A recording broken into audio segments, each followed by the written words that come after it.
तो आज हमारे सामने है एक छोटी सी प्यारी सी लव स्टोरी। कहानी जानी पहचानी सी लग सकती है।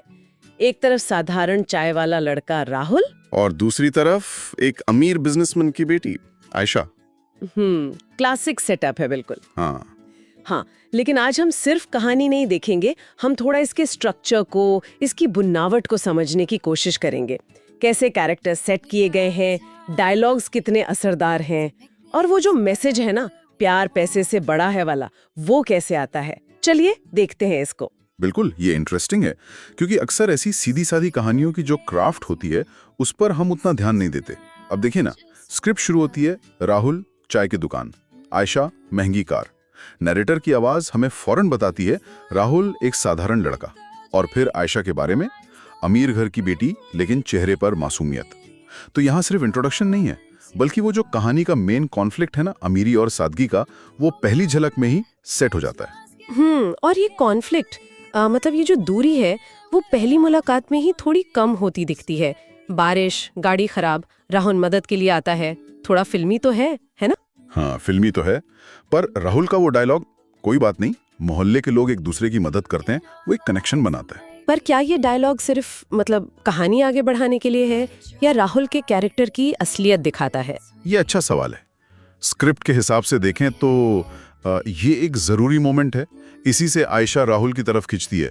ये दिखाता है कि कहानी शायद असलियत से ज्यादा इमोशनल कनेक्शन पे जोर देना चाहती है। और ये कनेक्शन फिर चाय के जरिए और गहरा होता है।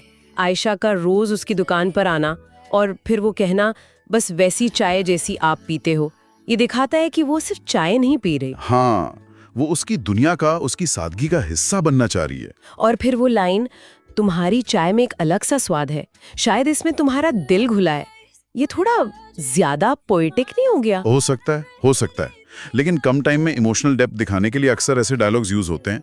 यहाँ चाय मतलब सिर्फ एक ड्रिंक नहीं है, वो उनके रिश्ते का, सादगी का, ईमानदारी का सिंबल बन जाती है। अच्छा, तो सिंबलिज्म का इस्तेमाल है। हाँ, स्क्रिप्ट कोशिश करती है कि कम शब्दों में ज्यादा कह दे। अब सवाल ये है कि ऑडियंसेस से फील कर पाती है या ये थोड़ा बनावटी रखता है। फिर कहानी आगे बढ़ती है।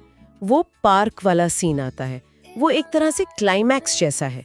आयशा अपनी असलियत बताती है, अपनी अमीरी के बारे में, और फिर कहती है, मेरी जिंदगी में बहुत कमी है, और वो है सच्चाई। हाँ, और फिर सीधे राहुल से कहती है, मुझे तुम्हारी दुनिया चाहिए, तुम्हारा साथ चाहिए, तुम्हारा दिल चाहिए। ये बड़ा नाटकीय मोड़ है। बिल्कुल। और यहीं स्क्रिप्ट का जो मेन आइडिया है वो सामने आता है। आयशा का अपनी अमीरी को कमी बताना और राहुल की दुनिया में सच्चाई ढूंढना। ये कहानी के टाइटल दिल की दौलत को सीधा सीधा सपोर्ट करता है। लेकिन क्या स्क्रिप्ट ये दिखा पाती है कि आयशा की जिंदगी में वो सच्चाई की कमी क्यों थी या कैसे थी? यही बात है, हमें बस उसके कहने पे यकीन करना पड़ता है ना? इससे कैरेक्टर आर्क थोड़ा अचानक सा लग सकता है, थोड़ा और बिल्डअप हो सकता था शायद। हाँ, ये पॉइंट तो है। और फिर एंडिंग, वो भी उतनी ही नाटकीय है। फिर से बारिश, पार्क, और आयशा कहती है, पैसे से महल बनते हैं लेकिन प्यार से घर बनता है, मैं अपना घर तुम्हारे साथ बनाना चाहती हूँ। ये तो मतलब सीधा मैसेज ही दे दिया। हाँ बिल्कुल, ये लाइन सीधे थीम को बता देती हैं। और नरेटर की जो आखिरी लाइंस है, उस पल अमीरी गरीबी का कोई मतलब नहीं था, बस दो दिल थे और उनके भी सच्चा प्यार, वो इस आइडिया पर जैसे मोहर लगा देती है। स्क्रिप्ट एक बहुत ही आइडियलिस्टिक, एक आदर्श तस्वीर पेश करती है जहां प्यार सब कुछ जीत लेता है। तो अगर हम इसे समेटें तो ये स्क्रिप्ट एक क्लासिक रोमांटिक कहानी है। अमीर लड़की, गरीब लड़का, चाय जैसे सिंबल्स और सीधे साधे डायलॉग से दिल की दौलत का मैसेज देती है। इसकी खूबी शायद इसकी सिंप्लिसिटी में ही है। सही कहा, इसकी अपनी एक अपील है, लेकिन यही हमें सोचने पर भी मजबूर करता है।